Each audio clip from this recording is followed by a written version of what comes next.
ஒரு முக்கியமான சத்தியத்துக்குள்ள நான் கொண்டு போகலான்னு நான் ஏற்கனவே ஒரு வசனத்தை நம்ம எடுத்திருந்தோம்.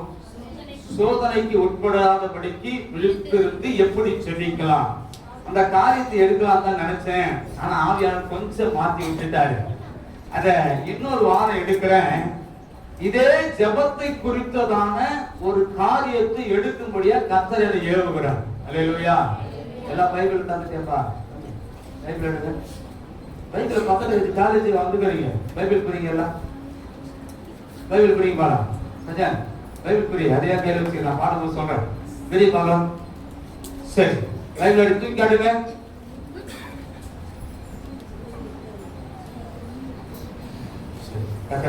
சரி பாருங்க, பைபிள் எல்லாம் வச்சுக்கிறீங்கல்ல. பைபிள் எடுக்காத சர்ச்சுக்குள்ள வந்தீங்கன்னா அவங்களுக்கு 500 ரூபாய் ஃபைன் போடணும். அந்த வார்த்தை 500 ரூபாய் ஃபைன் போடலாம். சரி, கர்த்தருடைய வார்த்தைக்கு நேராக போகலாம். இப்போ ஜபத்துல எதை தலைப்பேதிக்க, ஜபத்துல செய்யக்கூடாத தப்பு. ஜபத்தின் தலைப்பேதிங்க பார்க்கலாம். இதுக்கெல்லாம் எது ஏற்று கிடையாதுல்ல, திரும்ப வரணும். ஜபத்துல செய்யக்கூடாத தப்பு தலைப்பு பேர் என்னது? வித்தியாசமா இருக்கா? ஜபத்துல செய்யக்கூடாத தப்பு. பக்கத்துல கை பிடிச்சு, ஜபத்துல செய்யக்கூடாத தப்பு. நீங்க தப்பு பண்ண மாட்டேங்குது தெரியும் எனக்கு. ஏன்னா ஜெபம் பண்ணாதான் தப்பு பண்ணதுக்கு, ஜெபம் பண்ணாதான் தப்பு. ஜபத்துல செய்யக்கூடாத தப்பு என்ன அப்படின்னு பார்க்கலாம். எல்லாரும் ஜெபம் பண்றீங்க, நம்ம அல்லேலூயா. ஜபத்துல செய்யக்கூடாத தப்பு என்ன அப்படின்னு நம்ம பார்க்கலாம். லேவிய ராகமத்தின் புஸ்தகம் 10வது அதிகாரம் 1வது வசனம். லேவிய ராகமத்தின் புஸ்தகம் 10ஆம் அதிகாரம் 1வது வசனம். பின்பு ஆரோனின் குமாரனாகிய நாதாபும் அபியும் தன் தூப கலசத்தை எடுத்து அவைகளில் அக்கினியும் அதன் மேல் தூப வர்க்கத்தையும் போட்டு கர்த்தர் தங்களுக்கு கட்டளையிடாத அந்நிய அக்கினியை அவருடைய சந்நிதியில் கொண்டு வந்தார்கள். அப்பொழுது அக்கினி கர்த்தருடைய சந்நிதியிலிருந்து புறப்பட்டு அவர்களை பட்சித்தது. அவர்கள் கர்த்தருடைய சந்நிதியில் செத்தார்கள். அல்லேலூயா, அல்லேலூயா. சரி, கொஞ்சம் கவனமா கவனிங்க. ஜெபிக்கிறவங்க தெளிவா ஜெபிக்கிறதுக்காக நீங்க கத்துக்கிட்டு அப்புறம் எப்படி ஜெபிக்கணும் என்பதை நான் உங்களுக்கு சொல்லி தரேன். ஆமென். அல்லேலூயா, அல்லேலூயா. சரி, இங்க பாருங்க, பைபிள் தெளிவா சொல்லுகிறது. ஆரோனும் அவனுடைய குமாரன் ஆகிய ஆரோன் பிரதான ஆசாரியன், அவருடைய குமாரர் 2 பேர் ஆசாரியர்கள். இந்த 2 பேரும் இங்க நிக்கிற அவருடைய பிள்ளை எலியாசார் இருக்கிறாரு. அங்க ஆரோனும் அவருடைய பிள்ளைகளும் கர்த்தருடைய ஊழியத்தை நிறைவேற்றுவதற்கு நின்று கொண்டு இருக்கிறாங்க. கூட கர்த்தருடைய ஊழியக்காரனாகிய மோசே நிற்கிறார். சகல ஜனங்களும் சுற்றிலும் நின்று கொண்டு இருக்கிறாங்க. இந்த நடக்கிற சம்பவம் அந்நிய அக்கினி. நீங்க இப்படி கூட எழுதிக்கலாம், நான் ஏற்கனவே உங்களுக்கு சொல்லி இருக்கிறேன். இந்த தலைப்பு ஒண்ணு ஜபத்துல செய்யக்கூடாத தப்பு, இல்லனா அந்நிய அக்கினி. 2 எழுதுங்க. உங்க ஜபங்கள்ல என்னென்ன காரியத்தை நீங்க தப்பு தப்பா செய்யறீங்க அப்படி என்பதை குறித்து நம்ம கொஞ்சம் தெளிவா பார்ப்பதற்காக தான் எடுக்கிறேன். இப்போ தேவ சன்னதி ஸ்தாபிக்கப்பட்டு தேவ சன்னதி பிரதிஷ்டை நடந்து கொண்டிருக்கிறது. எல்லாம் முடிஞ்சிட்டு இருக்கு. எல்லா ஜனங்களும் நம்ம சுத்திலும் நின்று பார்த்து கொண்டு இருக்கிறாங்க. ஆரோன் பிரதான ஆசாரியன் முழுவதும் ஆடைகளை நல்லா தரித்து கொண்டு தேவனுக்கு முன்பாக போய் பலியிடுவதற்கும் என்ன பண்ணாங்க, ஜனங்களை ஆசீர்வதிக்க ரெடியா நின்று கொண்டிருக்கிறாரு. தேவனுடைய வார்த்தையை வாங்கி கொண்டு வந்த மோசே இன்னென்ன விதமா செய்ய வேண்டும் என்று போதித்துக் கொண்டிருக்கிறாரு. இவருக்கு உடன் ஊழியக்காரனாய், யாருக்கு? ஆரோனுக்கு உடனாய் இருக்கிற அவனுடைய சன்னதி, அவனுடைய பிள்ளைகள் ஆசாரியனா நின்று கொண்டு இருக்கிறாங்க. இப்ப சம்பவம் கேளுங்க. அப்படி நின்று கொண்டு இருக்கிற போது இங்க பாருங்க, பலிபீடம் இங்க இருக்கிறது. பலிபீடத்துக்கு முன்பாக இவர்கள் இருக்கிறாங்க. அதற்கு முன்பாய் ஆசாரிப்பு கூடாரம் இருக்கிறது. இந்த பலிபீடத்துக்கு நேர் எதிரில் என்ன இருக்குன்னா உடன்படிக்கை பெட்டி இருக்கும். அந்த உடன்படிக்கை பெட்டியின் மேல கிருபாசனத்துல ஆண்டவர் வீற்றிருப்பார். அங்க இருந்தா பேசுவாரு. இங்க பாருங்க, இதுக்கு நேர் எதிராய், அதாவது அந்த உடன்படிக்கை பெட்டிக்கு நேராய் என்ன இருக்காருன்னா தூப பீடம் இருக்கும். தூப பீடம் இருக்கும். அதற்கு நேராய் பலிபீடம் இருக்கும். நான் சொல்றத கொஞ்சம் கவனமா கவனிக்கணும். நேராய் இங்க பலிபீடம் இருக்குன்னா இதுக்கு நேராய் தூப பீடம் இருக்கும். தூப பீடத்துக்கு நேரா இருக்கும். ஒரே நேர்கோட்டுல பார்க்கலாம் இது மூணுத்தையும். எதாவது தூபபீடம், பலிபீடம், தூபபீடம், உடன்படிக்கை ஒரே நேரா பார்க்கலாம். இங்க பலியிட்டாங்கன்னா அங்க இருக்கிற அங்க இருக்கிற அந்த மகா பரிசுத்த ஸ்தலத்துல இருக்கிற அந்த கிருபாசனத்துல இருக்கிற தேவன் வீற்றிருக்கிறதை காண்பார். அல்லேலூயா, அல்லேலூயா. இங்க பாருங்க, இப்படிதான் நடந்து கொண்டு இருந்தது. இப்ப அப்படி நடக்க போகிறது. இப்ப என்ன பண்ணாங்கன்னா எல்லா முறைமைகளும் நடந்து கொண்டு இருக்கிறது. இப்போ அவனுடைய குமாரனாகிய ஆரோனுடைய பிள்ளைகளாகிய ரெண்டு பிள்ளைகள் என்ன பண்ணாங்கன்னா தூப கலசம் இருக்கிறது. இந்த தூப கலசத்துல அக்கினியை கொண்டு வந்து போட்டு என்ன பண்ணாங்க, அக்கினியை கொண்டு வந்து போட்டு எரிய வச்சாங்க. அல்லேலூயா. இப்ப எல்லாம் நடந்துகிட்டு இருக்கு. இவங்க எல்லாம் நடந்துகிட்டு இருக்கு. இப்போ பலிபீடத்துல இப்ப என்ன பண்ணா தூப கலசத்தை எரிய வைக்கணும். தூப கலசம் எரிஞ்சா புகை வரும். புகை வந்தா ஆண்டவர் நுகர்வார். இப்ப பாருங்க, இப்ப இந்த ஆதாமும் என்ன பண்ணா, இவங்க ஆரோனுடைய பிள்ளைகள் என்ன பண்ணாங்கன்னா ஒரு அக்கினியை கொண்டு வந்து அக்கினி எரியணும். அதாவது எப்படின்னா தூப கலசம் எரியணும், அவ்வளவுதானே. அந்த தூப கலசம் எரிவதற்கு அக்கினியை கொண்டு வந்தாங்க. அக்கினியை கொண்டு வந்து அக்கினியை எதிர போட்டாங்க, தூப பீடத்துல போட்ட உடனே இப்போ அந்த வசனத்தை வாசிக்கல. அப்பொழுது இரண்டாவது வசனம், அப்பொழுது அக்கினி கர்த்தருடைய சன்னதியிலிருந்து புறப்பட்டது. இங்க பாருங்க, இவன் ஒரு அக்கினியை கொண்டு வந்து தூப கலசத்தை போட்டான். அதே கர்த்தருடைய பலிபீடத்திலிருந்து இன்னொரு அக்கினி வருது. ரெண்டு அக்கினி வருது. ரெண்டு அக்கினியும் ஒரே நேரத்துல வந்தா ஆபத்து அவ்வளவுதான். இங்க பாருங்க, ஒரே நேரத்துல ரெண்டு அக்கினி வரக்கூடாது, ஒரு அக்கினி தான் வரணும். அது கர்த்தரிடத்திலிருந்து புறப்பட்டு வருகிற அக்கினி தான் இருக்கணும். அல்லேலூயா. இந்த இடத்துல இங்க கொஞ்சம் வாசித்து பாத்தீங்கன்னா இந்த ஆசாரியன் என்ன பண்ணாங்கன்னா கர்த்தர் ஒரு அக்கினியை கொண்டு வந்து தன்னுடைய தூப கலசத்தை கொளுத்திட்டாங்க. அதனால கர்த்தரிடத்திலிருந்து ஒரு அக்கினி புறப்பட்டு வந்து இந்த ரெண்டு பேரையும் சுட்டெரித்து போட்டது. அல்லேலூயா. அப்போ யார் அமைதியா நின்றது? ஆரோன் அமைதியா நின்று கொண்டு. அதான் ஆசாரியனுடைய வேலை. அழ முடியாது, அழக்கூடாது. ஆசாரியன் என்ன பண்ணக்கூடாது, பிள்ளைகளுக்காக மனைவிக்காக எதுக்கும் அழக்கூடாது. அதான் பாஸ்டர் அழக்கூடாது. தெரியுமா? தெரியுமா தெரியாதா? ஆசாரியன் அழவே கூடாது, அழக்கூடாது, சாவு விட்டு போகக்கூடாது, துக்க விட்டு போகக்கூடாது, அழவே கூடாது. ஆண்டவர் சொல்ற, எனக்கு முன்பாக நிறுத்துறோம் கண்ணுல கண்ணீரே வரக்கூடாது. அல்லேலூயா. அங்க பாத்தீங்கன்னா யாரு அமைதியா இருந்தா? செத்தது யாரு? ஒன்னா ரெண்டா? அப்ப அழுதுருக்கணுமா இல்லையா? இருக்கணுமா இல்லையா? ஆனா ஆரோன் ஏன் தெரியுமா?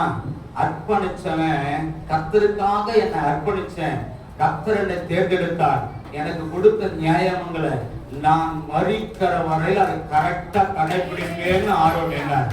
அல்லேலூயா, அல்லேலூயா. இப்ப கொஞ்சம் கவனமா கேளுங்க. இப்போ இவன் அழிவதற்கு காரணம் என்னன்னு கேட்டீங்கன்னா அவன் கர்த்தர் விரும்பாத ஒரு காரியத்தை செஞ்சிட்டான். இங்க பாருங்க, அந்நிய அக்கினி உள்ள வந்தது. இந்த புறப்பட்டு வந்துச்சு ஒரு அக்கினி. அந்த அக்கினி தான் கொழுந்து விட்டு எரிய வைக்கணும் எதை? இந்த கலசத்தை. ஆனா இவன் ஒரு அக்கினியை தானா கொண்டு எரிஞ்சதுனால கர்த்தருக்கு அது பிடிக்கல. அது எபிரேயத்துல என்ன சொல்லுவாங்க தெரியுமா? எபிரேயத்துல ஜீர்னுவாங்க. என்னது? ஜீர். அது பேர் என்னது? கர்த்தர் ஏற்காத விதம். பாருங்க, என்ன பாருங்க, கர்த்தர் ஏற்காத விதம். கர்த்தர் சொல்லாதத செஞ்சா பாவம், கர்த்தர் சொல்லியத செய்யாமல் இருந்தாலும் பாவம். சொல்லுங்க, பாவம் இது. கர்த்தர் சொல்லாதத செஞ்சா பாவம், கர்த்தர் சொல்லியும் செய்யலனா பாவம். ஓகேவா? இப்ப கர்த்தர் ஏற்காத விதத்தை செய்யவே கூடாது. கர்த்தர் சொல்லாத, இப்போ இந்த அக்கினியை கொடுத்தான் இல்ல, கர்த்தர் சொல்லியா செஞ்சா? சொன்னா அப்ப அது தப்பு. இங்க பாருங்க, பக்கத்துல கை பிடி சொல்லுங்க. உங்க வாழ்க்கையில, அவரை பார்த்து, உங்க வாழ்க்கையில, உங்க ஊழியத்துல, உங்க குடும்பத்துல அவர் சொல்லாத எதனா செஞ்சனா அது பாவம். அவர் சொல்லி செய்யாத இருந்தா அதுவும் பாவம். அல்லேலூயா. இப்படி ரெண்டு காரியத்தை தவறுனீங்கன்னா கர்த்தருடைய சன்னிதியிலிருந்து அக்கினி இறங்கி வரும். புரியுதா? எத்தனை பேர் புரியுது? அல்லேலூயா. அப்ப கர்த்தருடைய அக்கினி, அது அந்நிய அக்கினி நம்முடைய வீட்டுல வரக்கூடாது, நம்முடைய ஜெபத்துக்கு வரக்கூடாது, நம்முடைய ஊழியங்களை வரக்கூடாது. ஒரு ஊழியம் எடுத்தீங்கன்னா அந்த ஊழியத்தை கர்த்தர் சொல்லணும். என் மனைவி டக்கு ஒண்ணு சொல்லுவாங்க, நாங்க பேசிட்டு எப்படி செய்யலாம் அப்படி செய்யலாம். நான் சொல்லுவேன், இந்த ஊழியத்திற்கு சொந்தக்காரரு எஜமா யாரு? ஏசப்பா. அவர் சொல்லட்டும், அவரிடத்துல காத்திருக்கலாம். நம்ம தீர்மானிச்சாலும் அவரிடத்துல போய் கேட்கணும். அவர் ஓகே பண்ணாதான் ஊழியத்துல ஓகே பண்ணணும். ஆமே. அவர் சொல்லாத நான் எதனா செஞ்சிருந்தா அந்நிய அக்கினி உள்ள கொண்டு வந்துரும். ஆமே. அவர் உட்காருன்னா உட்கார்ந்து, எழுதுனா இதை செய்யணும் செய்யணும், அதை செய்யக்கூடாது செய்யக்கூடாது. அவர் சொல்ல சொல்ல சொல்ல சொல்ல செஞ்சா ஊழியம், அவர் சொல்லாம செஞ்சா அது அட்டு ஊழியம். ஆமே. அல்லேலூயா. புரியுதா உங்களுக்கு? அவர் நமக்கு சொல்லணும், அப்புறமா அதை செய்யணும். நீ சொல்லாம செய்யறது ஊழியமே கிடையாது. யாரோ சொன்னாங்க, இது செஞ்சாங்க அதை செஞ்ச அப்படிலாம் இல்ல. அவர் சொன்னாதான் அதை செஞ்சாதான் ஊழியம். அல்லேலூயா. இந்த ஜெபத்தை குறித்து கொஞ்சம் விளக்கமா இருக்கு, அதனால நான் சொல்றேன். இங்க பாருங்க, அப்ப ஆண்டவர் ஏற்காத விதத்துல நீ ஜெபம் பண்ணாலும் தப்பு, ஆண்டவர் ஏற்காத விதத்துல நீ ஊழியம் செஞ்சாலும் தப்பு, ஆண்டவர் ஏற்காத விதத்துல நீ எதை செஞ்சாலும் தப்பு. அல்லேலூயா. அவர் சொல்லணும், நீங்க செய்யணும். அவர் சொல்லி நீங்க செய்யாத இருந்தாலும் தப்பு. நாங்க இப்ப அருமையான சகோதரி ரெண்டு சாட்சி நீங்க கேட்டீங்க. ராதாக்கா ஒரு சாட்சி சொன்னாங்க. எங்க வீட்டுல ஜெபம் போட்டு நம்ம ஜெபம் பண்ணிட்டே இருக்கிறோம். ஜெபம் பண்றது அங்க இருந்து ஒரு தகவல் எனக்கு வந்துச்சு. மனைவி வந்து சொல்றாங்க, அது மாதிரி அக்கா சொல்றாங்க, இது என்ன பண்ணாங்க, அவங்க பேரனுக்கு உடம்பு சரியில்லையா, ஜெபம் பண்ண சொல்றாங்க அப்படின்னு சொன்னாங்க. அப்ப நம்ம மைக்ல ஜெபம் பண்ண சொன்னோம்ல, நம்ம ஜெபம் அவங்க சொன்னது உங்களுக்கு புரிஞ்சுதான் தெரியல எத்தனை பேருக்கு. நம்ம ஜெபம் பண்ண அந்த பிள்ளைக்காக ஜெபம் பண்றப்ப அதே நேரத்துல 4 மாடியில மோகன்ஸ்வரசையா ஜெபம் பண்ணிட்டு இருக்கிற அவங்க ஜெப நேரத்துல அது டிவில ஓடிட்டு இருக்கு. அவங்க டிவி பார்த்துட்டு இருக்காங்க, நம்ம எங்க இருக்கோம்? ஜெபம் பண்ணிட்டு இருக்கோம். இப்ப இங்க ஜெபம் பண்றத அங்க இருந்து அவர் தீர்க்க தரிசனமா சொல்றாரு, இந்த பிள்ளைக்காக இந்த குடும்பத்துக்காக இவங்க எல்லாம் ஜெபிக்கிறாங்கன்னா அங்க இருந்து அங்க சொல்றாரு தீர்க்க தரிசனம் சொல்றத அவங்க கேட்கறாங்க. இங்க நம்ம ஜெபம் பண்ணிட்டு இருக்கோம். புரியுதா? புரியுதா? பரலோகம் எப்படி கனெக்ஷன் உண்டாக்குறது, அப்படிதானே? அது செல்ல வர போட்டு பாத்தீங்களா? அப்படி கனெக்ஷன் உண்டாக்குறாரு. அப்ப அருமையான தேவனுடைய பிள்ளைகளை ஆண்டவர் நம்முடைய ஜெபத்தை ரொம்ப கவனமா கவனிக்கிறார். ஜான் சகோதரி வீட்டுல நம்ம ஜெபம் பண்ணும் போது தைரியமா சொன்னோம். என்ன சொன்னோம்? அடுத்த சண்டே நம்ம அவங்க வீட்டுல ஜெபம் பண்ணிட்டு போயிட்டு வரத்துக்குள்ள கத்தனா பண்ணுவாங்க, சாட்சி சொல்லுவாங்கன்னு சொன்னோம். எத்தனை போய் எத்தனையாயிரம் சம்பளம் சிஸ்டர்?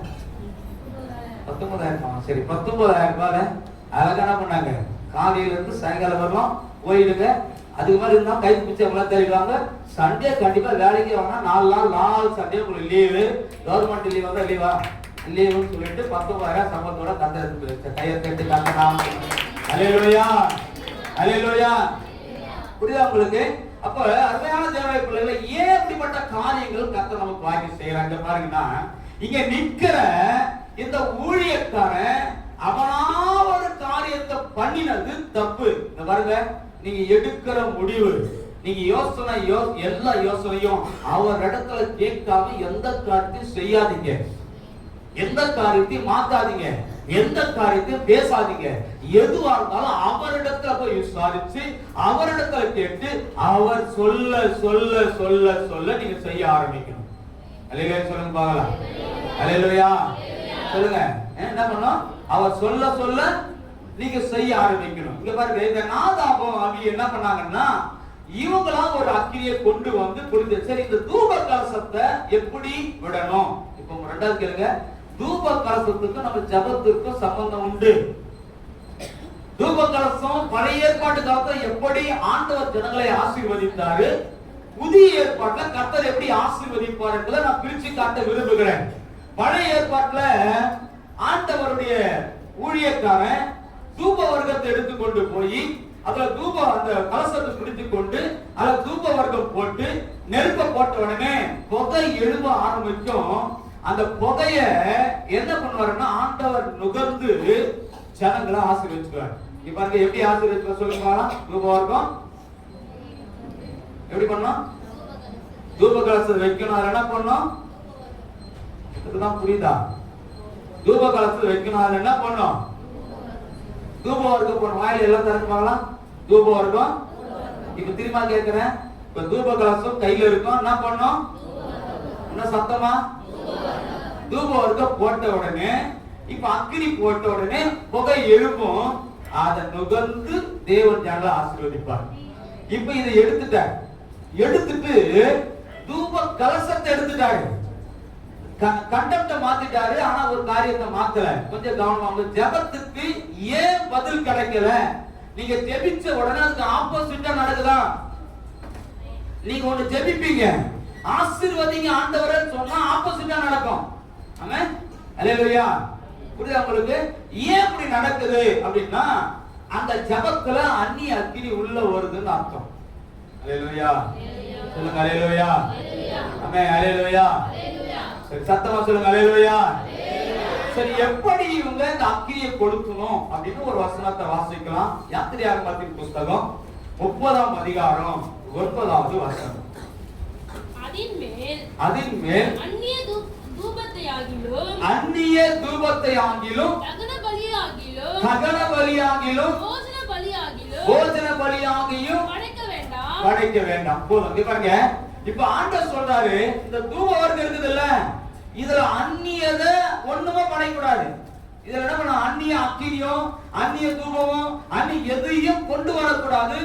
நான் என்ன சொன்னோனோ அது மாத்திரம் தான் இதுல கொண்டு வரணும்.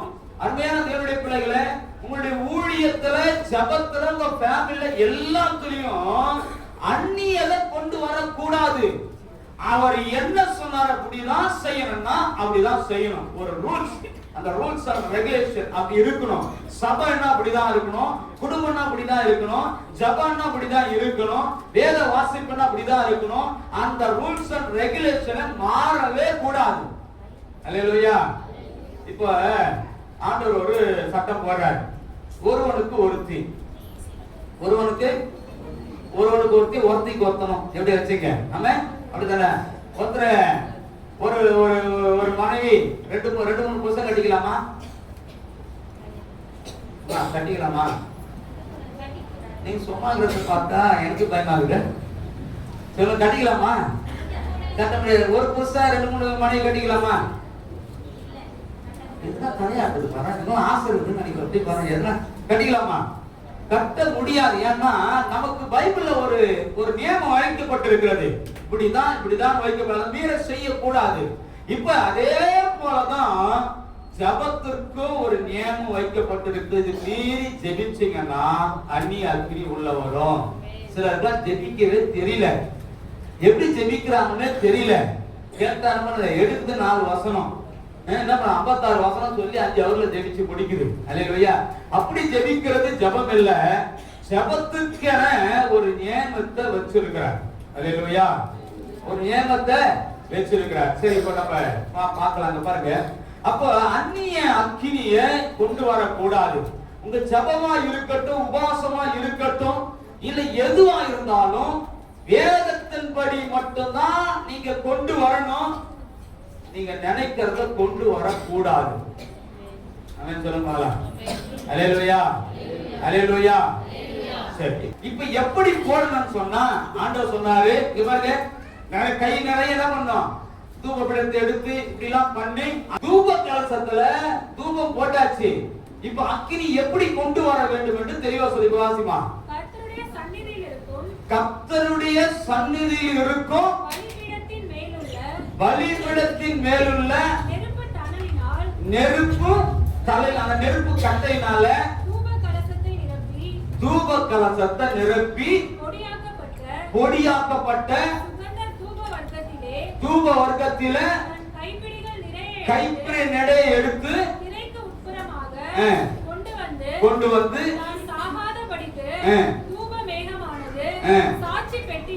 சாட்சி, அதாவது உடன்படிக்கை பெட்டியின் மேல் இருக்கும் கிருபாசனத்தை மூடத்தக்கதாக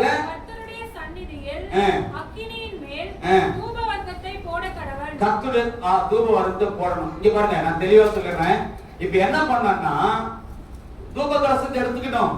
தூப கலசத்தை எடுத்துட்டு பலிபீடத்துல எரியுது பத்தி அக்கினி எங்க எரியுது, இது எங்க மோச அங்க தேர்ந்தாந்து பலிபீடத்துல இருக்கிற எரிகிற அந்த அக்கினியில அந்த கட்ட அந்த தணல் இருக்கு பாத்தீங்களா, அதெல்லாம் சொல்லுவாங்க நெருப்பு, அந்த நெருப்பு தணலா, அந்த நெருப்பு தணலை எடுத்து தூப கலசத்துல போட்டுக்கிட்டு ஒரு கைப்பிடி நிறைய என்ன எடுத்துக்கணும்,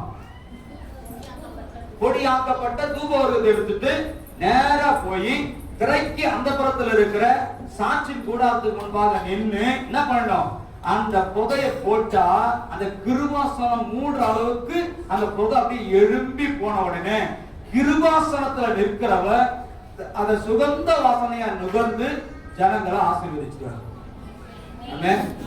இது எத்தனை பேருக்கு புரியுது? தூபகலசம் இது ஜபத்துக்கு சம்மந்தப்பட்டு சொல்ல போறேன். தூபகலசம் கையில இருக்கும். அந்த பலிபீடத்துல தேவனுடைய பலிபீடத்துல இருக்கிற அக்கினி கரங்களை எடுத்து உள்ள போட்டு கைப்பிடி நிறைய அந்த தூப வர்க்கத்தை எடுத்துக்கொண்டு நேரா திரைக்கு உள்ள இருக்கிற, அதாவது கிருபாசனத்துக்கு அந்த உள்ள உடன்படிக்கை முன்னாடி இருக்கிற திரைக்கு முன்பாக போய் அந்த தூப பீடத்துல இங்க பாருங்க அக்கினியை போட்டு அதுல ஒரு கை நிறைய எடுத்து அந்த என்ன பண்ணோம், அந்த தூப வர்க்கத்தை போட்ட உடனே அந்த புகை எழும்பி உள்ள கிருபாசனத்துல வீற்றிருக்கிறவருக்கு முன்பாக எழும்பிச்சுன்னா அதை சுகந்த வாசனை அவர் நுகர்ந்து வெளியே நீக்கிற ஜனங்களை ஆசீர்வதிப்பார். இதான் பழைய ஏற்பாடு. அல்லேலூயா. புரிஞ்சுதா? புரிஞ்சுதா? ஓகேவா? இப்ப நாதாவும் அபியாவும் அப்படிதான் பண்ணிருக்கணும். அவன் என்ன பண்ணான், கலசத்தை எடுத்தான், தூப வர்க்கத்தை எடுத்தான். ஆனா அக்கினியை எங்கிருந்து எடுத்தான், எங்கிருந்து எடுத்தான், பலிபீடத்திலிருந்து எடுக்க வேண்டியவன் பலிபீடத்திலிருந்து எடுக்காம அவனா கொண்டு வந்து போட்டான். கர்த்தருடைய சந்நிதியில் அது பாவமா எண்ணப்பட்டது. அல்லேலூயா, அல்லேலூயா. நீங்க எப்படி ஜெபிக்கணும்னு இதுல இருக்குது நியமம். நீங்க எப்படி உபாசிக்கணும்னு இதுல இருக்குது நியமம். நீங்க எப்படி வாழணும்னு சொல்றது இதுல இருக்கிறது. நீங்க எப்படி ஒவ்வொரு காரியத்தை நடக்க வேண்டும் என்பது எல்லாத்தையும் ஆண்டவர் பைபிள்ல எழுதி வச்சிருக்கிறார். எல்லாம் இதுலதான் இருக்குது. உனக்கு எந்த பிரச்சனைனாலும் நீ போய் தேட வேண்டிய இடம் கர்த்தருடைய வேதம். ஆமென். இதுக்குள்ளதான் எல்லாத்தையும் வச்சிருக்கிறாரு. நான் இந்த காரியத்தை செய்ய போகிறேன், இதுக்குள்ள போங்க, அது சொல்லி கொடுக்கிறோம். நான் இப்படி செய்ய போகிறேன், இதுக்குள்ள போங்க, அது சொல்லி கொடுக்கிறோம். இப்படி எல்லாம் செஞ்சு இப்படி எல்லாம் செஞ்சீனா நான் உன்னை ஆசீர்வதிப்பேன். நான் ஒரு தொழில் தொடங்க போறேன், என்ன பண்ண தெரியல, இதுக்குள்ள போங்க, அது சொல்லி கொடுக்கும், வேதம் சொல்லி கொடுக்கும். அதன்படி செய்ய கர்த்தர் அபரிதமா ஆசீர்வதிப்பார். நான் என் குடும்ப சந்தோஷம் இத போய் உள்ள போங்க. எல்லாத்திற்கும் விடையும் கேள்வியும் இதுல மாத்திரம் தான் இருக்கு. கையை தட்டி சொல்லுங்க பார்க்கலாம். அல்லேலூயா. இதுல பரிகாரம் இல்ல. ஆமென். இதுல பரிகாரம் இல்ல. பரிசுத்த தெய்வத்துடைய அன்பு இதுல விளக்கு இருக்கிறது. அல்லேலூயா. நீங்க பரிகாரத்தை தேடி போக வேண்டியதுக்காக இல்ல, பரிசுத்தரை தேடி போய் நம்முடைய காரியத்தை எப்படி வெற்றி பெற வேண்டும் என்று சொல்லி கொடுப்பதுதான் மகத்துவம் உள்ள கர்த்தருடைய வேலை. இது நம்ம கையில ஆண்டு சொன்னா நான் என் மகத்துவத்தை எழுதி கொடுத்திருக்கேன். அல்லேலூயா. இத வைத்திருக்கிறவர் பாக்கியவான், இத வாசிக்கிறவர் பாக்கியவான். இத எப்பவுமே கையில வச்சுக்கிட்டு எப்பவுமே இதோட தொடர்பு வச்சுக்க. நான் சொல்றேன், பரலோகம் அவனோட கூட தொடர்புலயே இருக்கும். சொல்லுங்க அல்லேலூயா, அல்லேலூயா. அப்ப ஆண்டவர் சொன்னதான் நம்ம செய்யணுமா கண்டி, சொல்லாததை செய்யவே கூடாது. ஆமென். பாஸ்டர் அந்த சர்ச்சில் அப்படி நடத்துறாங்க, நம்ம சர்ச்சில் ஏன் நடத்தக்கூடாது? தேவையில்ல, பைபிள் சொல்லல. ஆமென். அல்லேலூயா. அந்த சர்ச்சில் பாருங்க, இப்ப பாருங்க நிறைய சபைகள் ட்ரெண்டிங் மாறுது.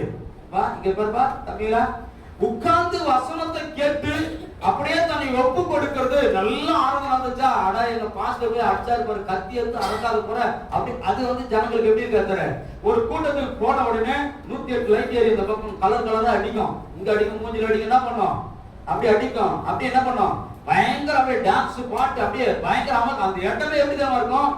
சோர்வே இருக்காது, தலைவலிமே இருக்காது. அப்படிதான் டான்ஸ் எப்படிதான் இருக்கும்? கலர் கலர் லைட் அப்படியே அந்த அந்த இதுல சொன்ன மாதிரி எப்படி இருக்கும்? அப்படி களி கூந்தல் மாதிரி இருக்கும். இப்ப நீங்க அந்த கூட்டத்துக்கு எடுத்துட்டு போய் உள்ள தள்ள உடனே முதல்ல அந்த இருதயத்தை அந்த அந்த அந்த பாட்டு இதெல்லாம் கேட்கும். முதல்ல அது எங்க போய் பாதிக்கும்? மூளைக்கு பாதிச்சோன்னா வரும். நீங்க பிட் வச்சு பாட்டு எப்படி தெரியும்? ஏமா மூளையில சுரப்பி சரம் பண்ணே தெரியுமா? சயின்ஸே படிச்சது கிடையாதா? ஒரு நீங்க ஒண்ணு ஒரு கல்யாணத்துக்கு போனீங்கன்னா உள்ள போன உடனே இந்த டிஜேன்னு ஒண்ணு போடுறான், டிஜே போடுறான். அப்படியே இருந்தது எப்படி கொடுக்குற மாதிரி என்ன பண்ணும்? அது தானாவே நம்மள தானாவே என்ன பண்றது? அதுல அனுபவம் ஆட வைக்குது. ஏன் ஆட வைக்குது? மியூசிக்கா? மியூசிக் அவ்வளவு வல்லமையா? அதாவது அப்படிப்பட்ட குதூகல காரியத்தை கேட்ட உடனே அது நம்ம மூளையில போய் அப்படி டச் பண்ணும். டச் பண்ண உடனே அந்த மூளையில இருந்து டோபாமைன் ஒரு சுரப்பி சுரக்கும்.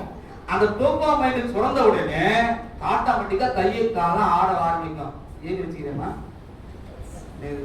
டோபாமைன் என்ன பண்ணும்? சுரக்கம் என்ன பண்ணும்? உள்ள போய் நம்மள தானாவே ஆட வைக்கும். அது மாதிரி ஆகி போச்சு ஆராதனை.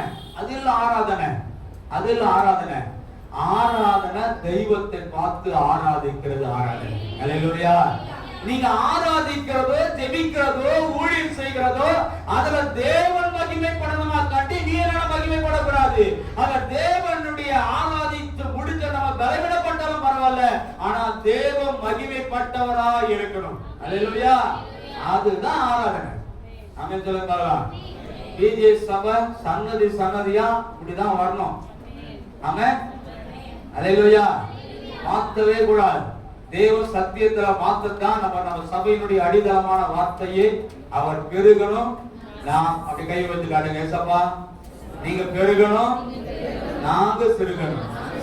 ஒரு நிமிஷம் கூட ஒரு அடி கூட நம்ம உயர்த்த கூடாது, ஒரு துளி கூட நம்ம உயர்த்தி பார்க்க கூடாது. எவ்வளவு உயரத்துக்கு கொண்டு போனாலும் 10 லட்சம் பேருக்கு உள்ள உட்கார்ந்தாலும் அப்பயே சொல்லணும் அவர் பெருக நாங்க சிறுக. அல்லேலூயா. சரி இப்ப பாருங்க, அப்ப பலிபீடத்துல இருக்கிற அக்னியை கொண்டு போய் தூப கலசத்தை போட்டா புகை எழும்பும். பலிபீடத்தை அந்த புகை எழுப்பினா உள்ள இருக்கிறவர் அதை நுகர்ந்து ஆசீர்வதிப்பார். இது பழைய ஏற்பாடு. சரி, புதிய ஏற்பாட்டை எப்படி பண்றாரு? அல்லேலூயா. ஒரு வசனத்தை நீங்க வாசிக்கும்படியா நான் கேட்கிறேன். இப்போ நம்ம அடிக்கடி இந்த பிரசன்ட் வொர்ஷிப் என்ன பண்ணுவாங்க? துதி ஆராதனை. என்னமா இங்கிலீஷ் சொல்லுவாங்க? பிரசன்ட் வொர்ஷிப் தானே? கரெக்ட் தானே? ஹலோ, கரெக்ட் தானே? துதி ஆராதனை என்ன பண்ணுது? சரி, துதி ஆராதனை தெரியுங்களா? இங்க துதிக்கிறவங்க இங்க பாருங்க, இந்த ஆராதனைக்கு பேரு துதி ஆராதனை. துதியும் ஆராதனையும் ரெண்டும் நம்ம பண்றோம்னா எப்படி கேளுங்க. இப்ப 95வது சங்கீதத்தை நீங்க எடுத்து வச்சீங்க, நீங்க வீட்டுல போய் வாசிச்சீங்க. 95வது சங்கீதம் பாஸ்டர் சொன்னாரு, 1 to 5 வசனம் வரையிலும் துதிக்கிறவங்க படிக்க வேண்டியது. 6 முடிவு வரையிலும் வொர்ஷிப் பண்றவங்க செய்ய வேண்டியது. சொல்லி 5ஆம் வசனத்தை 6ஆம் வசனத்தை வாசிங்க. நம்மை உண்டாக்கின முன்பாக நாம் பணிந்து குனிந்து முழங்கால் படியிடுவோம் கடவோம் வாழுங்க. இது பாருங்க, 2 கூட்டம் நடக்குது. ஒண்ணு அவங்க சொல்றாங்க வொர்ஷிப் பண்ண சொல்றாரு. என்ன பண்றாரு? முதல் வசனத்துல கம்பீரமாய் பாடு. நம்ம கம்பீரமாய் பாடுன்னு யாரமா சொல்றாருன்னா வொர்ஷிப் பண்றவங்கள பார்த்து சொல்றாரு. இவங்க என்ன சொல்ற? 6ஆம் வசனத்துல பணிந்து குனிந்து முழங்கால் படியிட்டு பாருங்கள் இவங்க சொல்றாங்க. நல்ல கேளுங்க, இப்ப நான் சொல்றது நல்ல கவனிங்க. இங்க நிற்கிறவங்க கர்த்தரை பார்த்து ஆராதிக்கணும், தெய்வத்தை பார்த்து ஆராதிக்கணும். அங்க நிக்கிறவங்க தலை பணிந்து கர்த்தரை தொழுது கொள்ளணும். அல்லேலூயா. இங்க நிக்கிறவங்க தெய்வத்தை, ஆண்டவரை பார்த்து ஆராதிக்கணும். அங்க நிக்கிறவங்க தலை குனிந்து கர்த்தரை ஆராதிக்கணும். இப்ப நான் என்ன பண்ற போறேன்? நான் கர்த்தரை பார்ப்பதற்கு பதிலாக ஜனத்தின் மேல நான் கவனம் செலுத்துகிறேன். என் ஊழியம், என்னுடைய வொர்ஷிப் எப்ப நல்லா இருக்கு நான் தீர்மானிக்க தெரியுமா? 10 பேர் விழுந்து எழுந்துக்கணும், 10 பேர் என்ன பண்ணணும்? அபிஷேகம் நடந்துக்கு, ஆஹா சூப்பரா பண்ணிட்டோம். இப்படி இல்ல, நான் பண்ற ஆராதனை கர்த்தர் மகிமைப்படணும், சபை பண்ற ஆராதனை கர்த்தர் மகிமைப்படணும். அப்ப துதி, இங்க நிக்கிறவங்க கர்த்தரை துதிக்க ஆரம்பிக்கணும், தெய்வத்தை பார்க்கணும், அங்க இருந்து வல்லமை இங்க இறங்கி வரணும். அல்லேலூயா.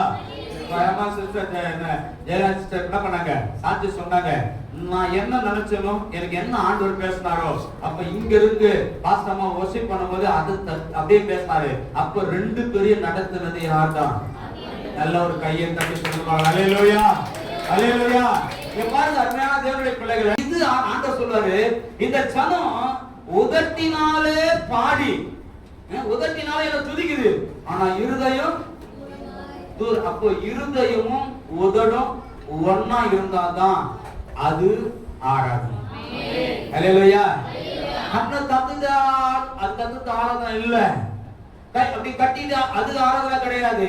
வேடிக்கை பார்த்துட்டு அது ஆராதனை கிடையாது. அல்லேலூயா. பக்கத்துல சிரிச்சிட்டு அது ஆராதனை கிடையாது. தெய்வத்துக்கு முன்பா இருக்கிறவ தன்னை தாழ்த்தி, நான் நிற்பது நிர்மூலமாகாது இருப்பது அப்படிங்கிற கிருபை. இன்னைக்கு நான் ஜீவனோடு கூட ஆலயத்துக்கு வந்து உட்கார்ந்து இருக்கேன்னா அதையே ஆண்டவர் என் மேல வச்ச கிருபை. அதற்காக கர்த்தாவே அப்படி துதிக்கிறது, ஆராதிக்கணும். அல்லேலூயா, அல்லேலூயா. எவ்வளவு கத்துனாலும் அப்படிதான் இருக்கும். ஆட்டாட்டாக வந்தது பாஸ்டர். ஆமென். இது ஆராதனை. உள்ளமும் உதடும் ஒண்ணா நிக்கணும், உதடு பாடணும், உள்ள தேவனை நோக்கி பார்க்கணும். இதுதான் வொர்ஷிப். ஆமென். அப்பதான் பக்கத்துல சீட்டுது, தலையில பேர் விடாத பேர் எடுத்து குத்தணும் பாரு. ஆமென். அல்லேலூயா. புரியுதா? இங்க வந்ததே எதுக்குதான்? இங்க வந்ததே எதுக்குதான்? அவர் பக்கத்துல வேடிக்கை பார்த்து கிடையாது, பக்கத்துல பேசுறதுக்கு வரல, சட்ட நல்லதா படம் நல்ல அதுக்கு வரல. இங்க வந்தது என்னை இதுவரை நடத்தி வந்த தெய்வத்திற்கு நான் மகிமை செலுத்தபடியா, நான் அவரை ஆராதிப்பதற்கு வந்தேன்னு சொல்லி அவரை ஆராதிக்கணும். அதுதான் ஆராதனை. அல்லேலூயா. அப்படிதான் ஆராதிக்கிறீங்களா? ஹலோ, அப்படிதான் ஆராதிக்கிறீங்களா? எத்தனை ஆமை அதுவா? அப்படிதான் ஆராதிக்கிறீங்களா? சரி கேளுங்க. இப்போ இந்த வொர்ஷிப் அப்படி என்பது என்னன்னு கேட்டீங்கன்னா, 2 ஒண்ணா சேரணும். நான் இதை கொஞ்சம் கவனமா கேளுங்க, எல்லாரும் பேனா வச்சிருங்க, என்ன கேளுங்க. ஒரு முக்கியமான ஒரு சம்பவத்தை சொல்லி நான் முடிக்கிறேன். ஸ்காட்லாந்து தேசத்துல ஜான் நாகாஸ் என்ற ஒரு தேவ மனுஷன் இருந்தார். ஸ்காட்லாந்து தேசத்துல ஜான் நாகாஸ் என்ற ஒரு தேவ மனுஷன் இருந்தார்.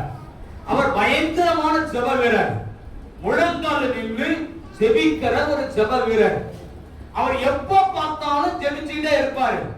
அவங்க மனைவி வந்து சொல்லுவாங்களாம், எஞ்சி எங்க கொஞ்ச நேரம் தூங்குங்க, இப்படி ஜெபிச்சீங்கன்னா இப்படி ஏதாச்சும் ஆயிட போகுதுங்க, இப்படி ஊழியம் செஞ்சீங்கன்னா இப்படி எதனா ஆயிட போகுது, அதனால நல்லெண்ண பண்ணுங்க, கொஞ்ச நேரம் தூங்கிட்டு ஜெபம் பண்ணுங்கன்னு சொல்லுவாங்களாம். அவர் சொல்லுவாரா, என் தேசம் இன்னும் ரட்சிக்கப்படாம இருக்கிறது, என் தேசத்தை இன்னும் சந்திக்காத இருக்கிற கர்த்தர், என் தேசத்துல இன்னும் ஒரு எழுப்புதல் இல்லாம இருக்கிற போது நான் எப்படி தூங்க முடியும் நிம்மதியா? என் தேசம் பாழாய் கொண்டு கிடக்கிறது, அநேகர் மரிச்சு நரகத்து நேரம் ஓடி கொண்டு இருக்கிறாங்க. என் தேசம் அப்படி இருக்கிறப்ப நான் எப்படி நிம்மதியா தூங்க முடியும்? அப்படி சொல்லிட்டு தேவனை நோக்கி சொல்றாரு, ஆண்டவரே ஸ்காட்லாந்து தேசத்தை எனக்கு தாரும், இல்லைன்னா இப்படியே சாவுறேன் அப்படின்னு ஜெபிப்பாராம். அவன் ஸ்காட்லாந்து தேசத்தை எனக்கு தாரும், இல்லைன்னா என்ன பண்றேன் இப்படியே சாவுறேன் என்று பயங்கர வைராக்கியம் உள்ள தேவ மனுஷன். எதுக்காக? ஒரு நாட்டுக்காக. அதை காட்டில உனக்கு ஒரு வீட்டை தான் கத்து கொடுத்திருப்பாரு. அதுல 3 பேர் இருக்கும், 4 பேர் இருக்கும், 5 பேர் இருக்கும், ஒரு சபையை தான் கொடுத்திருப்பாரு, ஒரு ஊரை தான் கொடுத்திருப்பாரு. என் வீட்டுல இன்னும் பிரச்சனையே மாறல, என் வீட்டுல இன்னும் போராட்டம், என் பிள்ளைகள் இன்னும் துன்மார்க்கம், என் பிள்ளைகளுடைய வாழ்க்கை இப்படி இருக்குதுன்னு சொல்லி சாட்சி சொல்லப்படுது. ஜெபிங்கன்னு சொல்ல தெரியுது, ஆனா அதற்காக எழுந்து வைராக்கி ஆண்டவரே நீங்க மாத்திரையில இல்லையா, நீங்க மாத்திரவில்லை, என் முழங்கால் அடக்க மாட்டேன், நான் தனியா 10 மணி நேரம் ஜெபிப்பேன், இந்த நாள் உபவாசிப்பேன், அப்படி ஜெபிப்பேன், இதோட நான் செத்த விட பரவாயில்ல, ஆனா என் காரியத்தை நீ வாக்கி செய்யணும்னு தைரியமா நிக்க முடியல. ஆமென். என் காரியம் மாறுபடணுமே. எவ்வளவு நேரமா ஜெபிச்ச? ஒரு ஜெபிச்ச. ஏன் 10 மணி நேரம் ஜெபம் பண்ணு, உன் காரியம் மாறட்டுமே. 5 மணி நேரம் ஜெபம் பண்ணு, மாறிட்டுமே. மாற வேண்டிய இடம் எது தெரியுமா? எங்க தெரியுமா கர்த்தர் வச்சிருக்கார்? உன் காரியத்தை மாற்றுவதற்கு ஒரே இடம் எங்கன்னா உன் முழங்கால்ல கர்த்தர் வச்சிருக்கிறாரு.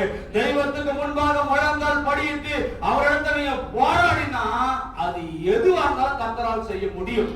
கையை தட்டுக்கு பார்க்கலாம். அல்லேலூயா, அல்லேலூயா. தேசத்துக்காக கதறாரு இவரு, என் தேசத்தை ஆசீர்வதிங்க. நீ வீட்டுக்காக சொல்லு, உன் காரியத்துக்காக செய்ய, என் பிள்ளைக்கு நல்ல ஜெபம் பண்ண விடாத. யாக்கோபு போய் தேவனுக்கு முன்பாய் சொன்னாரு, என்னை நீ ஆசீர்வதித்தால் ஒளி நான் போவே விட மாட்டேன். விடு போராடி பாக்குறாரு. போராட்ட எண்ணங்களை என்ன 4 அடி கூட அடிங்க, ஆனா நான் என்ன ஆசீர்வதிக்க விட மாட்டேன். அல்லேலூயா. தொடர்ந்து என்ன ஒண்ணே பண்ணுங்க, இதே இடத்துல என் உயிர் போனாலும் போகட்டும், ஆனா நீ என்னை ஆசீர்வதிக்கலனா ஆண்டவர் நான் உன்னை விட மாட்டேன். விடுவாத மாட்டேனாரு யாக்கோபு. நான் சத்தம் பரவாயில்ல, இப்படி போராடி வாழ வேண்டிய அவசியம் இல்ல. என்ன நீங்க ஆசீர்வதிச்சுட்டு போறதா போங்க, இல்லனா என்ன கொண்டு போட்டு விட போங்க, நான் உன்னை விட மாட்டேன்னு போராடி ஜெபிச்சாரு. ஆண்டவர் அவனை ஆசீர்வதிச்சாரு. இந்த ஜான் மேக்கஸ் அப்படியே தான் ஜெபிச்சாரு. ஸ்காட்லாந்து தேசத்துக்கு தாங்க, இல்லனா அப்படியே சாவறேன். ஆமென். அவருடைய முழங்காலுடைய ஜெபம் ஸ்காட்லாந்து தேசத்தை அசைக்க ஆரம்பிச்சது. ஸ்காட்லாந்து தேசம் முழுவதும் ரட்சிப்பு பரவ ஆரம்பிச்சது. அந்த தேசத்தை ஆண்ட ராணி சொன்னாங்க, அவ ஒரு அறைக்கு பயங்கர குடும்பக்காரி. அவங்க சொன்னாங்க, இந்த ஜான் மேக்கஸ் எங்கனா ஜெபிச்சானா, நான் ஜெபிச்சானா, அவன் முழங்கால் படிட்டு ஜெபிக்கும் போது என் தேகமெல்லாம் நெருப்புல கொளுத்தி எரிகிறது போல ஒரு எரிச்சல் எனக்கு உண்டாகும்னு பயப்படுவாங்களாம். அந்த ராணி சொன்னா, இங்கிலாந்து கூட என்னை எதிர்த்து வந்தா கூட நான் பயப்பட மாட்டேன், ஆனா அந்த மனுஷன் முழங்கால் போட்டா என் தேகம் எல்லாம் பயப்படுது, துடிக்கிறது. ஒரு தேசத்துடைய ராணியே ஒருவருடைய முழங்கால் ஜெபம் அசைக்கும். என்ன உன்னுடைய ஜெபத்துல ஏன் உன் குடும்பத்தை அசைக்க முடியாது? ஏன் உன்னுடைய காரியத்தை, உன்னுடைய காரியங்களை ஏன் அசைக்க முடியாது? வைராக்கியமா உட்கார்ந்து ஜெபிக்கணும், வைராக்கியமா ஜெபிச்சுட்டே இருக்கணும், விடக்கூடாது. தேவனுடைய சமூகத்துல போராடி போராடி போராடி போராடி போராடி ஜெபிக்கணும். அந்த பதில் செய்யுங்க, எது செய்யுங்க, இப்படி ஜெபிச்சு ஜெபிச்சு ஜெபிச்சு அந்த ஸ்காட்லாந்து தேசத்தை பெரிய ரட்சிப்புக்குள்ளாய் கொண்டு வந்தா. தேசமே அந்த ராணியே பயப்படுவான். இவர் முழங்கால் படிக்கிட்டாராம். ஒரு நாள் அந்த ஊழியக்கார இடத்துல போய் கேட்டாங்களாம், ஜான் மேக்கஸ் உங்களை பார்த்து கேட்கிறேன், நீங்க எவ்வளவு தைரியமா அந்த ராணியெல்லாம் நீங்க எதிர்க்க முடிகிறோம்? அவங்க நினைச்சா உங்களை எது வேணாலும் பண்ண, எப்படி உங்களை தைரியமா எதிர்க்க முடியும்னு கேட்டாங்களாம். அவர் சொன்ன பதில் கேட்க, யார் ஒரு மனுஷன் ஆண்டவருக்கு முன்பாக நிற்கிறானோ அவன் அவருக்கு முன்பாக நிற்க அவருடைய சேனை நம்மோடு கூட இருக்கும். யார் ஒருவன் தேவனுக்கு முன்பாக நிற்கிறானோ அவன் உலக மனுஷர்களுக்கு பயப்பட வேண்டிய அவசியமே கிடையாது. அந்த சேனை என் கூட வந்தனா இந்த சேனைகள் என்ன ஒன்றுமே பண்ணாது. அவன் இவன் 10 பேர் அனுப்பிச்சா அது பரலோகத்துல படைய இறங்கி வரும். இவன் கத்தி எடுத்துட்டு வந்தானா அது கத்தி இல்ல, என்ன எடுத்து வரும், அக்கினியோட கூட வரும். இவன் நடந்து வந்தானா அங்கிருந்து உனக்கு எனக்கு அக்கினிமயமான எல்லாம் கையை கட்டி சொல்லுங்க பார்க்கலாம், அக்கினிமயமான குதிரைகள் வரும். யார் ஒருவன் தேவனுக்கு முன்பாக நிற்கிறானோ அவன் வெட்கப்பட்டு போகவே முடியாது. யார் ஒருவன் தேவனுக்கு முன்பாக முழங்கால் படிட்டு ஆண்டவரை நோக்கி பார்க்கிறானோ அவன் தலைக்குடிய கர்த்தர் ஒரு நாள் விடவே மாட்டாரு. எங்க முடிஞ்சு அங்க தூக்கிடுவாரு. நான் வேதத்தை நான் போதிக்கிறேன், சொல்ல பாருங்க, எந்த இடத்துல உனக்கு தோல்வி வருதோ அதுக்கு அப்புறம் தான் உனக்கு ஒரு பெரிய ஆசீர்வாதத்தை கர்த்தர் வச்சிருக்கிறாரு. குடியில போட்ட யோசேப்புக்கு சோகம் தான், ஆனா எழுந்து வந்த போதும் பெரிய ஆசீர்வாதம். சிங்க கபில போட்ட தானியேலுக்கு சோகம் தான், ஆனா எழுந்து வந்த போதும் பெரிய ஆசீர்வாதம். அவன் ஆடு மேய்க்கப்பட்டு அனுப்பப்பட்டிருந்த தாவீதுக்கு சோகம் தான் இருந்துச்சு, ஆனா அதுக்கு பின்பாக தான் ஆடுகளுக்கு பின்பாக திரிந்தவனை கர்த்தர் ராஜாவாக உயர்த்தி வைக்கிறாரு. அல்லேலூயா. நீதிமொழி புத்தகத்துல உன்னுடைய ஆபத்து காலத்தில் நீ சோர்ந்து போவாயானால் உன் கலம் குறுகினதா இருக்கும். ஆபத்து காலத்தில் சோர்ந்து போக கூடாது, இன்னும் தைரியமா தேவனுடைய சமூகத்தை நிக்கணும். ஒடுக்கப்படுகிற நேரத்தில் தேவனுடைய சமூகத்தை தைரியமா நிக்கணும்.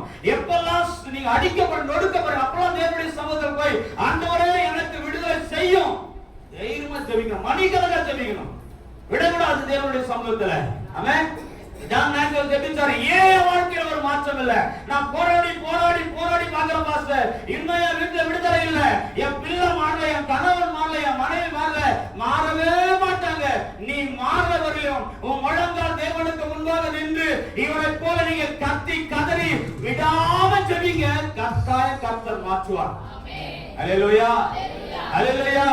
இதுல இருந்து என்னால வெளியே வர முடியல பாஸ்டர், பாவத்தை வந்து என்னை விட்டு வெளியே வர முடியல, என்னால பண்ண முடியல, முடியாது. தேவனுக்கு முன்பாக முழங்கால் படிட்டு போராடு, மணிகணக்கா போராடு, உபவாசம் போட்டு போராடு, இரவெல்லாம் ஜெபி, பகலெல்லாம் ஜெபி. நான் இப்படியே பாவத்தை சாகிறதை காட்டிலும் பரிசுத்தமா இப்ப கூட சாகட்டும், அது பரலோகத்துல கொண்டு போயிடும். போய் தேவனிடத்துல போராடணும். John Maxwell போராடினாரு. ஸ்காட்லாந்து தேசம் கர்த்தருக்கு சொந்தமானது. உன் வீட்டை கூட கர்த்தருக்கு சொந்தமாக்க முடியல, உன் சொந்தக்காரங்களோட கர்த்தருக்கு சொந்தமாக்க முடியல, நீ இருக்கிற தெருவை சொந்தமாக்க முடியல, நீ இருக்கிற பட்டணத்தை சொந்தமாக்க முடியல. ஏன்னா தேவ சமூகத்தில் நின்று கத்தி கதற முடியல. ஆமென். அல்லேலூயா, அல்லேலூயா. சுயநலமா இருக்க கூடாது, கர்த்தருக்காக ஏதாவது ஒன்று செய்து முடிக்கணும். ஜான் மேக்ஸ்வெல் சொன்னாரா, தேவனுக்கு முன்பாக நான் நிற்கிறேனா யாருக்கும் பயப்பட வேண்டிய அவசியம் இல்லை. ஆமென். பாருங்க, எலியா போய் நின்னாரா, ஆகாப் ராஜாவோட என் வார்த்தை என்று மழையும் பனியும் பொய்யாது, கர்த்தருக்கு முன்பா நிக்கிறேன் நான் சொல்றேன். இப்ப ஆண்டவர் சொல்றாரு, அங்க சொல்லிட்டாரு ஓடி போடான்ட்டாரு, ஓட்டாரு. இப்ப அவருக்கு என்ன பயம் இருக்கும்? சாப்பாடு கிடையாது, எங்க வனாந்திர வழியா ஓடணும், யாரா சோறு போடுவாங்க? அவருக்கு தெரியும், கர்த்தருக்கு முன்பாக நான் நிக்கிறேன், நான் போற இடங்கள் எல்லாம் எனக்கு தேவையானதை கர்த்தர் சந்தித்து சந்தித்து கண்டு கொடுப்பாரு. போய் உட்கார்ந்தா மனுஷன் ஒருத்தர் கூட்ட சோறு பண்ண சாம்பார் சாதமா அப்பளம் வச்சிருப்பான், ஆனா காக்கா கறியும் அப்பமும் கொண்டு வரும். ஏன் தெரியுமா? அவன் கர்த்தருக்கு முன்பாக நிற்கிறவன்.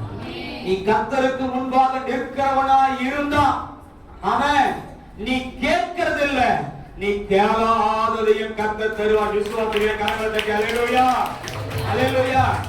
சரி, இப்ப நம்முடைய ஜெபத்துல எப்படி நம்ம அக்கினியை கொண்டு வந்துடுவோம்? ஒரு அப்பா அம்மா ஜெபிச்சுட்டு இருந்தாங்க. இங்க பாருங்க, ஒரு 2 நிமிஷம், கொஞ்சம் ஒரு 5 நிமிஷம் பொறுத்துங்க. ஒரு குடும்ப ஜெபம் நடக்கிறது. அப்பா அம்மா பிள்ளை 3 பேர் ஜெபிக்கிறாங்க. பிள்ளை துன்மார்க்கன், அடங்கல, ஊர் சுத்துது, வேதனை உண்டாக்குது. உடனே குடும்ப ஜெபத்துக்கு உட்கார்ந்தாங்க. அம்மா அப்பா ஜெபிக்க ஆரம்பிச்சாரு. ஆண்டவரே, என் பிள்ளை துன்மார்க்கனா இருக்கான், இதுக்கு எவ்வளவு சொல்லி புத்தி வர ஆண்டவரே, ஏதோ ஒரு கையை உடைங்க ஆண்டவரே, அப்பதான் திருந்துவான், காலை உடைங்க ஆண்டவரே, திட்டம். உடனே ஜெபம் பண்றாரு. ஏன் பொண்டாட்டி பாத்தீங்களா, அவளுக்கு அது கூட அறிவியல் ஆண்டவரே, அவங்களே சேர்ந்து சப்போர்ட் பண்ற ஆண்டவரே. ஜெபம் பண்ணி முடிச்சிட்டாரு. யாரு? அப்பா முடிச்சிட்டாரு. அடுத்தது அம்மா ஆரம்பிக்கிறாங்க. ஆண்டவரே, இந்த மனுஷனுக்கு என்ன தெரியலையா, ஒரு பாசமா இல்லையா? எப்படி இவர் பார்த்தாரு, நான் பிள்ளை எப்படி இருக்குது, உலகத்தை எப்படி எப்படி நடக்குது ஆண்டவரே, இப்படி இந்த மனுஷன் திட்டி எடுக்கிறானேன்னு அப்பா என்ன பண்ணாரு? அம்மா ஜெபம் பண்ணி முடிச்சிட்டாரு. புள்ள ஏந்தான், ஆண்டவரே இது 2 பக்கத்துல இருந்து என்ன காப்பாத்து. அல்லேலூயா. இப்ப ஜெபம் யார் ஜெபிச்சது? இப்ப அம்மா அப்பா ஜெபிச்சாரு. யாரை பார்த்து ஜெபிச்சாரு? யார் மனசுல வச்சு ஜெபிச்சாரு? பையனையும் மனைவி வச்சு மனசுல வச்சு ஜெபிச்சாரு. அம்மா யாரை பார்த்து ஜெபிச்சது? கணவரையும் பிள்ளையும் ஜெபிச்சது. பிள்ளை யாரை பார்த்து ஜெபிச்சா? இப்ப இந்த ஜெபம் பரலோகத்துக்கு போச்சா? அக்கினி இறங்குமா, தூபோருக்கு எழும்பமா, கர்த்தர் நுகர்வாரா, ஆசீர்வதிப்பாரா? இப்படிதான் உங்க ஜெபத்துக்கு தான் ஆசீர்வாதம் வரல. அல்லேலூயா. தெய்வத்தை பார்க்க வேண்டியவங்க நீங்க. ஜெபம் சுத்தி சுத்தியே வருது. என் பிள்ளைக்காக ஜெபம்னா பிள்ளையே மனசுல நிக்குது, சிலுவை நினைக்கிறது கிடையாது. குத்த சொல்லி ஆண்டவரே முடி உடைங்க, அப்படி உடைங்க. நான் சொல்றேன், இவனுக்கு காலை உடைக்க கை உனக்கு யார் அதிகாரம் கொடுத்து? உடைக்க வேண்டியது அவரு. அவரை காலம் உடைப்பாரு, மூக்கணம் உடைப்பாரு, உங்களுக்கு கொடுத்துக்கிறாரா? ஜெபிக்கிறது நம்முடைய வேலை, உடைக்கிறது அவரு வேலை. உடைப்பாரா, உடைக்க மாட்டேன். ஆண்டவரே, என் எதிரி என்ன பண்ணோம்?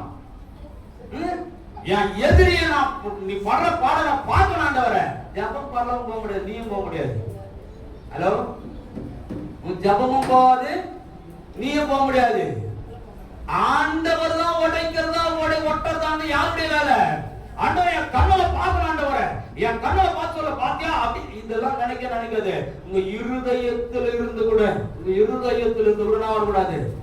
ஓராமையோ அந்த கோபமும் வெளியே வரக்கூடாது. சக்கரதையா இருங்க. தேவ அபிஷேகம் பெற்ற தேவ ஜனங்க உங்களை பார்த்து சொல்றேன், உங்க இருதயத்துல அப்படி தோண்டவே கூடாது. என் எதிரியை நான் பார்க்கணும் ஆண்டவரே ஆஹா அப்படியெல்லாம் இருக்கக்கூடாது. அருமையான தேவனுடைய பிள்ளைகளை இங்க பாருங்க, வேதத்துல நீங்க 3 பேரும் ஜெபிச்ச ஜெபம் பரலோகம் போகாது. அப்ப நீங்க ஜெபிக்கிற ஜெபம் பரலோகத்துக்கு போதா? ரொம்ப நாளா ஜெபிச்சுட்டு பாஸ்டர், ஆனா என் ஜெபத்துக்கு இன்னும் பதில் வந்துருன்னா ரொம்ப நாளா ஜெபிக்கிற, ஆனா என்னன்னா அவரை பார்த்து ஜெபிக்கல, உன்னை ஏன் நீ பார்த்து ஜெபிக்கிற, உன் பிரச்சனையை பார்த்து நீ ஜெபிக்கிற. அல்லேலூயா. ஒரு வசனத்தை வாசிச்சிருங்களேன். இங்க பாருங்க, வெளிப்படுத்தின விசேஷம் 8ஆம் அதிகாரம் 3வது வசனத்துல இருந்து 5ஆம் வசனம். சீக்கிரம் சீக்கிரம். வேறொரு தூதனும் வந்து தூபம் காட்டும் பொற்கலசத்தை பிடித்து, தூபம் காட்டுகிற பொற்கலசத்தை பிடித்து. இங்க பாருங்க, இப்ப ரெண்டு இங்க பாருங்க. முதல்ல பலிபீடத்துக்கு முன்னாடி பழைய ஏற்பாடு நினைச்சீங்க. இப்ப புதிய ஏற்பாடு நமக்கு நம்முடைய ஜெபம் எப்படி கேட்கப்பட போகுது. இங்க பாருங்க, இந்த கையோடையும் காலோடையும் ஆண்டவரை எதிரி நிர்மலமாகட்டும் ஜெபிச்சுனா அது அக்னி. அக்னி என்ன அக்னி அது? ஹலோ, அது என்ன அக்னி? அக்னி. அக்னி வந்தவனே இன்னொரு அக்னி வரணும். வரும் தேவனுடைய அக்னி வந்து யார் அடிக்கும்? யாரு அந்நிய அக்னியை கொண்டு வந்தாங்களோ அவங்க தான் சுடும். நீ தப்பா அந்நிய அக்னி கொண்டு வந்தா உன்னதான் வதைக்கும். நீ தான் அக்னியில பாதிக்கப்படுவ. ஜெபிச்சு காணா துணி வச்சுக்கார நீயும். அல்லேலூயா. பாருங்க, இப்ப பாருங்க, இப்போ அன்னைக்கு இப்போ ஆதாம் நபியாவும் கையில என்ன வச்சிருக்கான்? இவன் சொல்ல என்ன வச்சிருக்கான்? அந்நிய அக்னி தூப கலசத்தை கையில வச்சுக்கிறான். இப்ப புதிய ஏற்பாட்டுல யார் கையில வச்சிருக்கு பாருங்க, வாசிங்க. வேறொரு தூதனும் வந்து தூபம் காட்டும் பொற்கலசத்தை பிடித்து. இப்ப யார் கையில வச்சுக்கிறாங்க? அது பழைய ஏற்பாட்டுக்கு.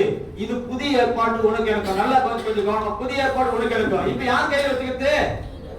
தூதன் கையில வச்சு. எந்த தூதனா? உனக்கு கொடுக்கப்பட்ட தூதர்களா ஒவ்வொரு கலசத்தையும் வச்சிருக்காங்க. அது உன்னுடைய கலசம், உன்னுடைய தூதன். இங்க பாருங்க, இங்க பாருங்க, உன்னுடைய கலசம் உன்னுடைய தூதரை பிடிச்சுக்கிட்டு பலிபீடத்தின் படியிலே நின்றான். எங்க நிக்கிறான்? அவங்க எங்க நின்னாங்க? அவங்க எங்க தான் நின்னாங்க? இப்ப பொருள் தான் மாறிக்குது. அவங்க பழைய ஏற்பாடு ஆசாரியன் கையில் இருந்த அந்த தூப கலசம் இப்ப யார் கையில போயிடுச்சு? ஆமா, தூதன் கையில போயிடுச்சு. அவனும் பலிபீடத்துக்கு முன்னாடி தான் நின்னான், இவனும் பலிபீடத்துக்கு முன்னாடி தான் நிக்கிறான். என்னன்னா இந்த ஆசாரியன் ஜனங்களுக்காக வேண்டி செய்றான். இந்த தூதன் உனக்கு எனக்காக. அவன் இப்ப பாருங்க, பலிபீடத்தாங்க நின்னு பலிபீடத்தனா இருக்கான். நெருப்பு இருக்கல. வாசிமா சிங்காசனத்திற்கு முன்பாக இருந்த பொற்பீடத்தின் மேல். எதுக்கு முன்னாடியா? எதுக்கு முன்னாடி? சிங்காசனத்துல யார் இருப்பாரு? யார் இருப்பாரு? இயேசு. நல்ல சத்தமா இத போய் எப்படி நீங்க பொறுமையா சொன்னீங்கன்னா எல்லா சத்தமா இயேசுனா இயேசு நல்லா சொல்லுங்களா? யார் சிம்மாசனத்துல உட்கார்ந்து இருக்கிறாரு? அவர் உட்கார்ந்துட்டு இருக்கிறாரு. அவருக்கு முன்னாடி பலிபீடம் இருக்குது. பலிபீடத்துல நெருப்பு அக்கினி எரியுது. ஏன் அதுக்கு அடுத்தது ஒரு தூதன் நிற்கிறான். அவன் கையில என்னது? தூப பொற்கலசம் இருக்குது. அது யாருடையதுன்னா என்னுடையது. அது யாருடையதுன்னா என்னுடைய தூதன். தேவனுக்கு முன்பாக அக்கினிக்கு முன்பாக ஒரு தூதன் நிற்கிறான். இப்ப அதுல என்ன வேணும்? என்ன போடணும்? தூப வர்க்கம் போடணும். அன்னைக்கு கை நிறைய தயாரிச்சு எடுத்து வச்சாங்க. இப்ப நமக்கு கை நிறைய தயாரிச்சு எடுத்து வைக்க முடியாது. ஆனா தூப வர்க்கம் இன்னமும் இருக்குது. ஆனா வேற காரியத்தை மாத்திர. அன்னைக்கு அவங்க இதெல்லாம் சேர்த்து குடிச்சு இடிச்சு போடணும். நம்முடைய தூபம் அது இல்ல. வேதம் சொல்லுது, வாசிங்க. சகல பரிசுத்தவான்களுடைய ஜெபங்களோடும் செலுத்தும்படி அவனுக்கு கொடுக்கப்பட்டது. இங்க பாருங்க, சகல பரிசுத்தவான்களுடைய ஜெபம் தான் தூப வர்க்கம். அல்லேலூயா. எதுதான் தூப வர்க்கம்? இங்க பாருங்க, நான் கேக்குற கேள்வி, இதுல இப்ப பலிபீடத்தை போட்ட உடனே நெருப்பு வருமா? அந்த புகை வருமா? புகை முகத்தோட என்ன பண்ணுவார் ஆண்டவர்? ஆசீர்வாதம். இப்ப நமக்கு ஆசீர்வாதம் வேணும் இல்ல? எத்தனை பேருக்கு ஆசீர்வாதம்? கை வைத்து காட்டுங்க. இப்போ அப்ப புகை எழும்பணும், அவர் நுகரணும், அதை ஆசீர்வதிக்கணும். இப்ப தூதன் ரெடியாகிறான். கையில என்ன இருக்குது? இருக்கு நெருப்பம் ரெடியா இருக்கு. இப்ப என்ன விழணும்? தூபம் எது? ஜபம். ஜபம் விழுந்தா நெருப்பு தூக்கி அதுல போடுவாங்க. அல்லேலூயா. இங்க பாருங்க, ஜெபிக்காம இருக்கிறது. உங்க தூதர் பிச்சை எடுத்து நிக்கிறாங்க, நிற்பான். நம்ம ஒவ்வொரு பேர் எடுத்துங்க. இங்க பாருங்க, அந்த நெருப்பு எடுத்து போடுப்பான். ஆண்டவரே நான் இல்ல, தூபம் வருதுன்னே இல்லையே, போட்டா புகை வராத, கைதான் சுடும். அப்ப புகை வராம உன்னை ஆசீர்வதிக்க முடியாது. நீ ஜெபிக்காம கர்த்தரை ஆசீர்வதிக்க கூடாது, முடியாது. அல்லேலூயா. இதெல்லாம் ஆசீர்வாதத்துக்கு கிருபைதான். அப்ப நீங்க ஜெபிக்க ஜெபிக்க ஜெபிக்க ஜெபிக்கனானா அப்படி பாத்திரம் நிரம்புகிறான், அக்கினி போட்டா எழும்பும். சரி, பரிசுத்தவான்களுடைய ஜெபங்களோடு சேர்ந்து மிகுந்த தூபம் கொடுக்கப்பட்டது. அப்படியே பரிசுத்தவான்களுடைய ஜெபங்களோடும் என்ன பண்ணுவான்? பரிசுத்தவான்களுடைய ஜெபங்களோடும் செலுத்தப்பட்ட தூபவர்க்கத்தின் புகையானது தூதனுடைய கையிலிருந்து தேவனுக்கு முன்பாக எழும்பிற்று. சரி, நான் கேட்டு முடிச்சிடுறேன். இவருங்க கேட்டு முடிச்சிடுறேன். உனக்கு விரோதமா எழுந்துகிற நபரும் சன்னதியும் யாரோ கர்த்தர் அவனுக்கு சரிக்கு சரி கட்ட விரும்புகிறீங்களா? ஆனா சரி கட்டணும். எப்படின்னா, ஆண்டவரே எதிரி கையுடின்னு நீ ஆர்டர் போடாத, ஆர்டர் பண்றவர் அவரு.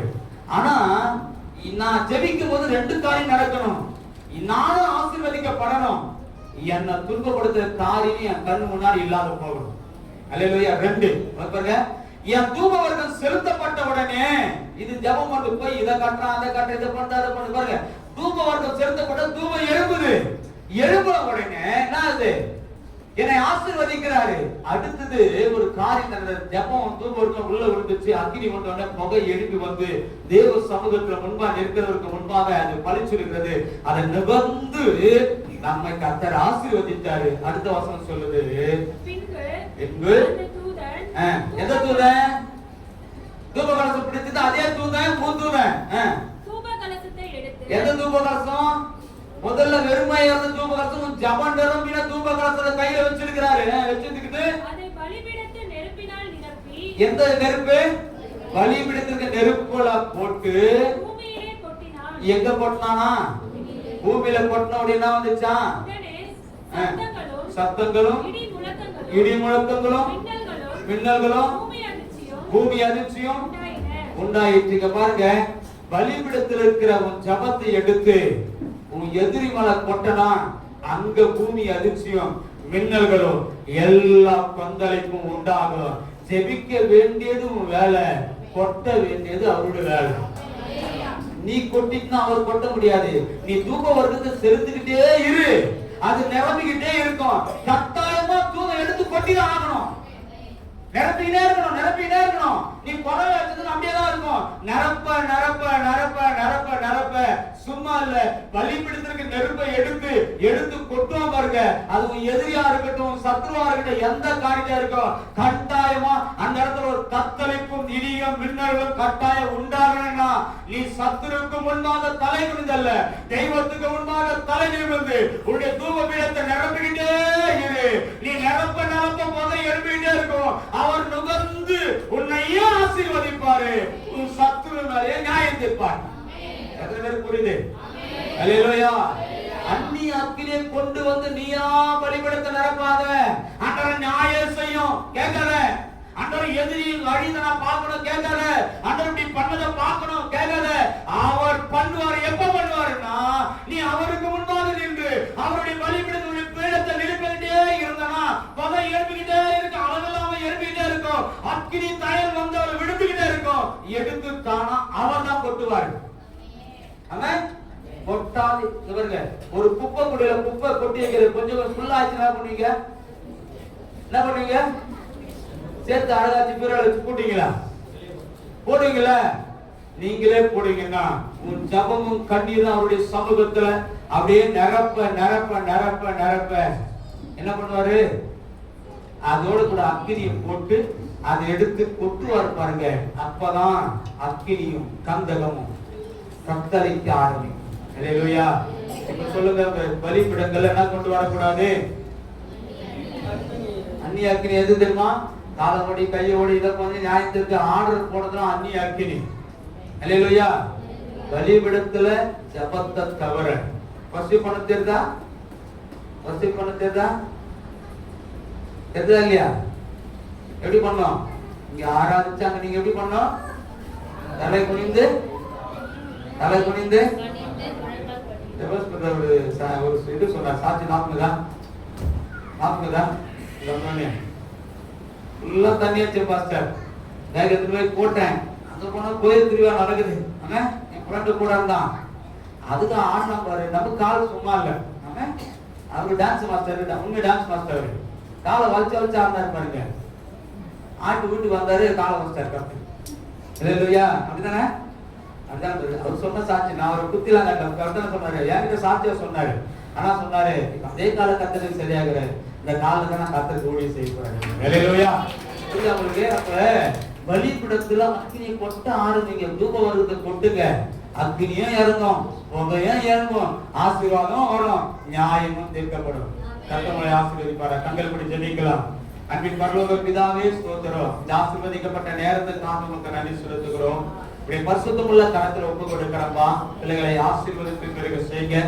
தூபபீடத்தில் அக்னி இறங்கினது போலவே ஜபங்கள் அக்னி இறங்கட்டும். கர்த்தருடைய ஆவியானவர் கூட வழிநடத்தக்கூடிய நான் ஜெபிக்கிறேன். ஆண்டவரே ஆசீர்வதிக்கிறேனே பெரிய காரியம். இயேசுவின் நாமத்தால் ஜெபிக்கிறேன் நல்ல பிதாவே. நம்ம எல்லாம் சேர்ந்து சொல்லலாம். என் ஆத்துமாவே கர்த்தரை ஸ்தோத்திரி, என் முழுவதுமே பரிசுத்த நாமத்தை ஸ்தோத்திரி. என் ஆத்துமாவே கர்த்தரை ஸ்தோத்திரி, கர்த்தர் செய்த சகல உபகாரங்களையும் மறவாதே. ஆமென். ஆசீர்வாத கர்த்தராகிய இயேசு கிறிஸ்துவின் கிருபையும் பிதாவாகிய தேவனுடைய அன்பும் பரிசுத்த ஆவியானவருடைய அன்பின் ஐக்கியமும் பாதுகாப்பும் என்னைக்கும் உங்களோடு கூட இருப்பதாக. ஆமென். அல்லேலூயா, அல்லேலூயா, அல்லேலூயா. கர்த்தர் உங்களை ஆசீர்வதிப்பார்.